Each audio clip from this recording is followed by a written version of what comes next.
Parents have to intervene. We have to stop giving our kids free access to social media and phones at young ages. They are not ready for it. Their minds cannot cope with the dopamine. Balance is fine. You can give a kid a phone, but they can't use it in their bedroom. They can't have it at the dinner table. They can't take it to school. They can only have it up to a certain hour, and you take it away. They're children. You can take the phone away. We've got to intervene as parents. But as companies, we now have to deal with the influx of kids that are coming into our companies with addiction. Watch, I see it all the time. Walk through any office. You'll see the older employees have their phones on the sides of their computers as they're working. You'll see the youngest employees have their phones face up in front of their keyboards between their arms as they're working. And this is how they work.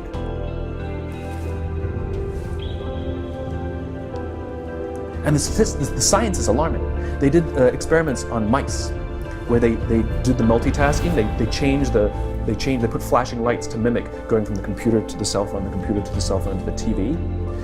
The mice that were exposed to the changing lights, it took them 3 times longer to solve a maze than the mice that weren't, and the damage was permanent. It didn't improve when they stopped the lights. Digital dementia. This is a real medical term right now. This is the idea that we're outsourcing our brains to our smart devices. We're so reliant on our smartphones that our smartphones are making us stupid. Does that make sense? I mean, it's convenient. I don't want to memorize 500 phone numbers, right? Nobody wants to do that. But we've lost the ability to memorize one. Like if I give you a 7-digit number now, how difficult? Would it be you find that kind of difficult to memorize, like a phone number that you used to do years ago? Yes or yes? Because if I take my arm and I put it into a sling for 6 months, does it stay the same? Would it even grow stronger? It would what? It would atrophy and grow weaker. Same thing with your mental muscles. If you're relying on your phone to keep your schedules, your to-dos, do simple. I went out to dinner with 10 people recently. There was 10 of us. And 3 people at the end pulled out their phones to divide the bill by 10. We've lost the ability to be able to do certain things, and so that's where digital dementia is. Smart devices could be extremely convenient, but they can be crippling also. So it could be a balance. Can I borrow someone's phone, please? Anyone? Thank you. Okay, there is a subconscious reaction to these devices when we use them, okay? What if I were to hold my phone while I'm talking to you? I'm not checking it, it's not buzzing, it's not beeping. I'm nothing, I'm just holding it. Do you feel at this moment that you are the most important thing to me right now? No, you do not.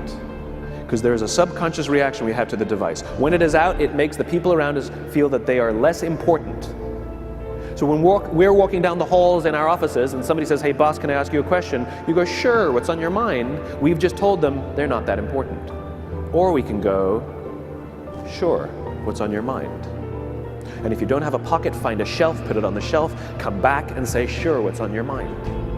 When we show up to a meeting, or a lunch, or a dinner, with our colleagues, our clients, or our friends, or our families, and we put the phone on the table, we have announced to everyone in the room that they are not that important to us.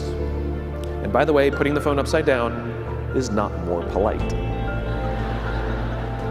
My favorite one is in the meeting or at a lunch with someone that the phone will ring and the caller ID will pop up and they will go, I'm not gonna get it. Oh, so magnanimous. Oh, I'm lucky to eat with you today. Or they could just put the damn thing away. You can tell how addicted we are. When somebody pulls out their phone when you're with them, how uncomfortable does that make us feel? You're walking down the street with someone, they pull their phone out. We feel stupid, so what do? We pull our phones out. We're so addicted. Somebody goes to the bathroom when we're at dinner, and what do we have to sit there by ourselves? God forbid we should look around the room for 5 minutes. We pull our phones out. Meetings, awful. What do we do when a meeting happens, right? Everybody's sitting waiting for the meeting to start. Bob's running a few minutes late. Bob's here? Okay, start the meeting. Do you know when relationships are built? All that in between time. Thank you very much.